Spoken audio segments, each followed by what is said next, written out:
Capítulo 31. Quando a festa acabou, os israelitas saíram pelas cidades de Judá e despedaçaram as pedras sagradas e derrubaram os postes sagrados. Eles destruíram os altares idólatras em todo o Judá e Benjamim, e em Efraim e Manassés. Depois de destruírem tudo, voltaram para as suas cidades, cada um para a sua propriedade. Ezequias designou os sacerdotes e os levitas por turnos, cada um de acordo com os seus deveres, para apresentarem holocaustos e sacrifícios de comunhão, ministrarem, darem graças e cantarem louvores junto às portas da habitação do Senhor. O rei contribuía com os seus bens pessoais para os holocaustos da manhã e da tarde e para os holocaustos dos sábados, das luas novas e das festas fixas, conforme o que está escrito na lei do Senhor. Ele ordenou ao povo de Jerusalém que desse aos sacerdotes e aos levitas a porção que lhes era devida, a fim de que pudessem dedicar-se à lei do Senhor. Assim que se divulgou essa ordem, os israelitas deram com generosidade o melhor do trigo, do vinho, do óleo, do mel e de tudo o que os campos produziam. Trouxeram o dízimo de tudo. Era uma grande quantidade. Os habitantes de Israel e de Judá que viviam nas cidades de Judá também trouxeram o dízimo de todos os seus rebanhos e das coisas sagradas dedicadas ao Senhor, o seu Deus, ajuntando-os em muitas pilhas. Começaram a fazer isso no 3º mês e terminaram no 7º. Quando Ezequias e os seus oficiais chegaram e viram as pilhas de ofertas, louvaram o Senhor e abençoaram Israel, o seu povo. Ezequias perguntou aos sacerdotes e aos levitas sobre essas ofertas. O sumo sacerdote Azarias, da família de Zadoque, respondeu: Desde que o povo começou a trazer suas contribuições ao templo do Senhor, temos tido o suficiente para comer e ainda tem sobrado muito, pois o Senhor tem abençoado o seu povo e esta é a grande quantidade que sobra. Ezequias ordenou que preparassem despensas no templo do Senhor e assim foi feito. Então recolheram fielmente as contribuições, os dízimos e os presentes dedicados. O levita Conanias foi encarregado desses deveres e seu irmão Simei era o seu auxiliar. Jeiel, Azazias, Naate, Azael, Jeremote, Josabade, Eliel, Ismaquias, Maate e Benaia eram supervisores subordinados a Conanias e ao seu irmão Simei, por nomeação do rei Ezequias e de Azarias, o oficial encarregado do templo de Deus. Coré, filho do levita Imna, guarda da porta leste, foi encarregado das ofertas voluntárias feitas a Deus, distribuindo as contribuições dedicadas ao Senhor e as ofertas santíssimas. Sob o comando dele estavam Éden, Miniamim, Jesua, Semaías, Amarias e Secanias, que, nas cidades dos sacerdotes, com toda a fidelidade, distribuíam ofertas aos seus colegas sacerdotes, de acordo com os seus turnos, tanto aos idosos quanto aos jovens. Eles as distribuíam aos homens e aos meninos de 3 anos para cima, cujos nomes estavam nos registros genealógicos, e também a todos os que entravam no templo do Senhor para realizar suas várias tarefas diárias, de acordo com suas responsabilidades e seus turnos. Os registros genealógicos dos sacerdotes eram feitos segundo suas famílias, o dos levitas com mais de 20 anos, de acordo com suas responsabilidades e seus turnos. O registro incluía todos os filhos pequenos, as mulheres e os filhos e filhas de todo o grupo, pois os sacerdotes e os levitas haviam sido fiéis em se consagrarem. Entre os sacerdotes, descendentes de Arão, que viviam nas terras de pastagem ao redor de suas cidades, foram nomeados alguns deles, de cidade em cidade, para distribuírem as ofertas a todos os sacerdotes e a todos os que estavam registrados nas genealogias dos levitas. Foi isso que Ezequias fez em todo o reino de Judá. Ele fez o que era bom e certo, e em tudo foi fiel diante do Senhor, do seu Deus. Em tudo o que ele empreendeu no serviço do templo de Deus e na obediência à lei e aos mandamentos, ele buscou o seu Deus e trabalhou de todo o coração e, por isso, prosperou. Capítulo 32. Depois de tudo o que Ezequias fez com tanta fidelidade, Senaqueribe, rei da Assíria, invadiu Judá e sitiou as cidades fortificadas para conquistá-las. Quando Ezequias viu que Senaqueribe pretendia guerrear contra Jerusalém, consultou os seus oficiais e os comandantes do exército sobre a ideia de mandar fechar a passagem de água das fontes do lado de fora da cidade, e eles concordaram. Assim, ajuntaram-se muitos homens e fecharam todas as fontes e o riacho que atravessava a região. Eles diziam: por que deixar que os reis da Assíria venham e encontrem toda essa água? Depois, com grande empenho, reparou todos os trechos quebrados do muro e construiu torres sobre ele. Construiu outro muro do lado de fora do primeiro e reforçou o Milo, da cidade de Davi, e mandou fazer também muitas lanças e muitos escudos. Nomeou sobre o povo oficiais militares e os reuniu na praça, junto à porta da cidade, animando-os com estas palavras: sejam fortes e corajosos. Não tenham medo nem desanimem por causa do rei da Assíria e do seu enorme exército, pois conosco está um poder maior do que o que está com ele. Com ele está somente o poder humano, mas conosco está o Senhor, o nosso Deus, para nos ajudar e para travar as nossas batalhas. E o povo ganhou confiança com o que disse Ezequias, rei de Judá. Mais tarde, quando Senaqueribe, rei da Assíria, e todas as suas forças estavam sitiando Laques, mandou oficiais a Jerusalém com a seguinte mensagem a Ezequias e a todo o povo de Judá que morava lá.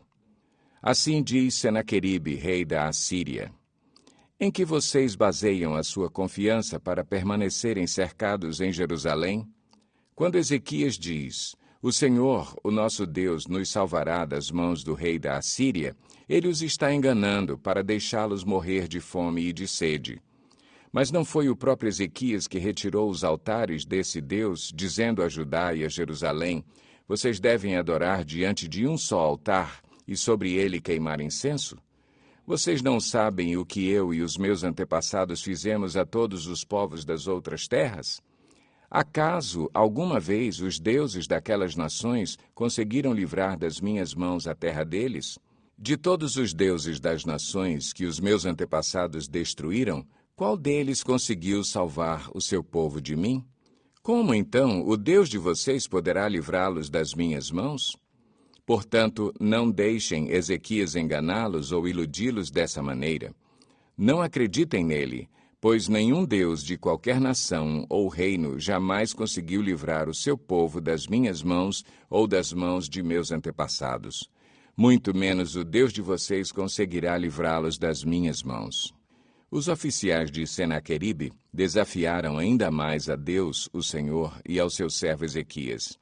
Senaqueribe também escreveu cartas insultando o Senhor, o Deus de Israel, e o desafiando. Assim como os deuses dos povos das outras terras não livraram o povo deles das minhas mãos, também o Deus de Ezequias não livrará o seu povo das minhas mãos. Então os oficiais gritaram na língua dos judeus ao povo de Jerusalém que estava sobre o muro para assustá-lo e amedrontá-lo com o intuito de conquistarem a cidade. Referiram-se ao Deus de Jerusalém como falavam dos deuses dos outros povos da terra, que não passam de obra das mãos dos homens. Por tudo isso, o rei Ezequias e o profeta Isaías, filho de Amós, clamaram em oração aos céus. E o Senhor enviou um anjo que matou todos os homens de combate e todos os líderes e oficiais no acampamento do rei assírio, de forma que este se retirou envergonhado para a sua terra. E certo dia, ao adentrar o templo do seu Deus, alguns dos seus filhos o mataram à espada.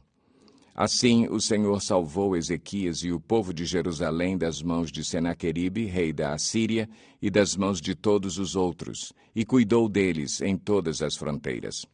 Muitos trouxeram a Jerusalém ofertas para o Senhor e presentes valiosos para Ezequias, rei de Judá. Daquela ocasião em diante, ele foi muito respeitado por todas as nações. Naquele tempo, Ezequias ficou doente e quase morreu. Ele orou ao Senhor, que lhe respondeu, dando-lhe um sinal miraculoso. Mas Ezequias tornou-se orgulhoso e não correspondeu à bondade com que foi tratado.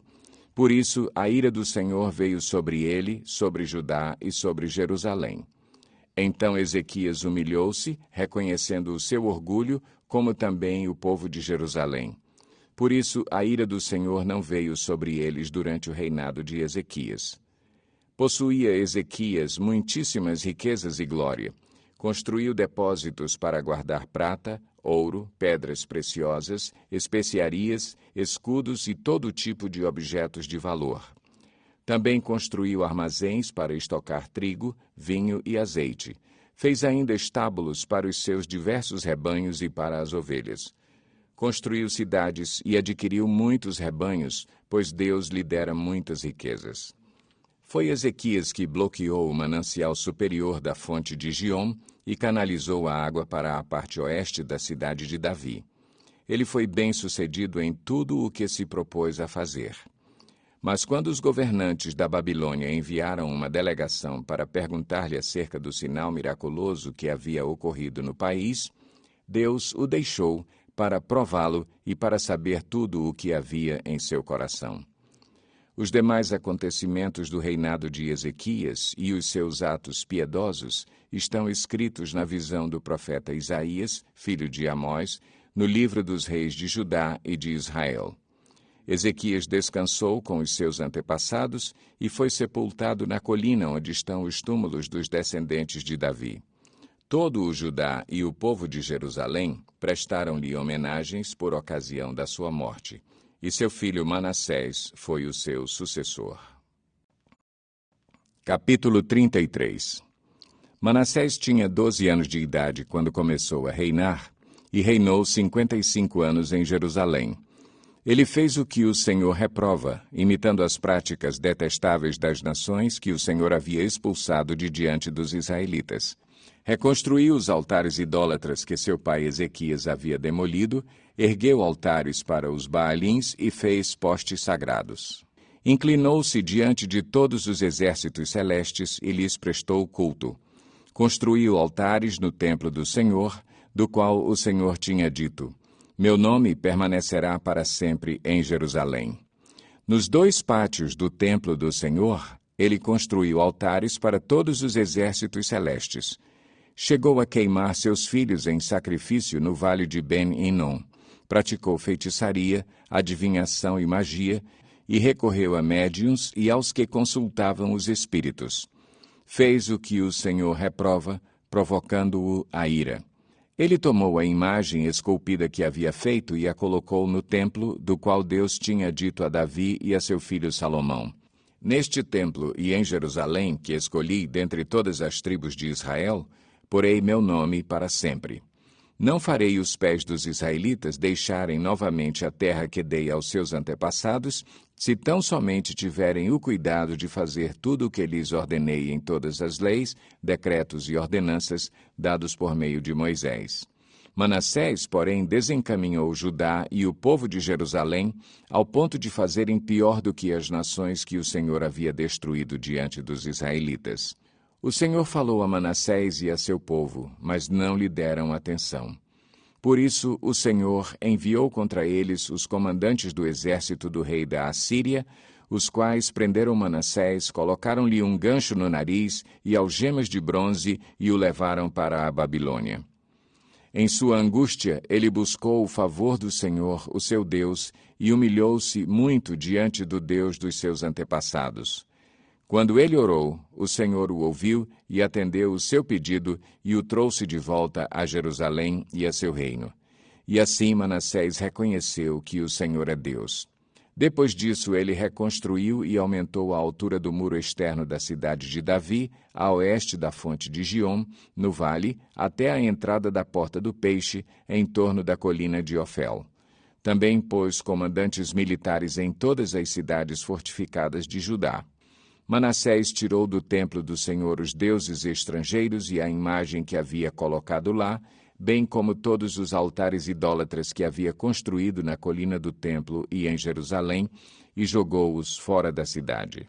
Depois restaurou o altar do Senhor e sobre ele ofereceu sacrifícios de comunhão e ofertas de gratidão, ordenando a Judá que servisse o Senhor, o Deus de Israel. O povo, contudo, continuou a sacrificar nos altares idólatras, mas somente ao Senhor, o seu Deus. Os demais acontecimentos do reinado de Manassés, inclusive sua oração a seu Deus e as palavras que os videntes lhe falaram em nome do Senhor, o Deus de Israel, estão escritos nos registros históricos dos reis de Israel. Sua oração e a resposta de Deus, bem como todos os seus pecados e a sua infidelidade, além dos locais onde construiu altares idólatras e ergueu postes sagrados e ídolos, antes de humilhar-se, tudo está escrito nos registros históricos dos videntes. Manassés descansou com os seus antepassados e foi sepultado em sua propriedade. E seu filho Amon foi o seu sucessor. Amon tinha 22 anos de idade quando começou a reinar e reinou 2 anos em Jerusalém.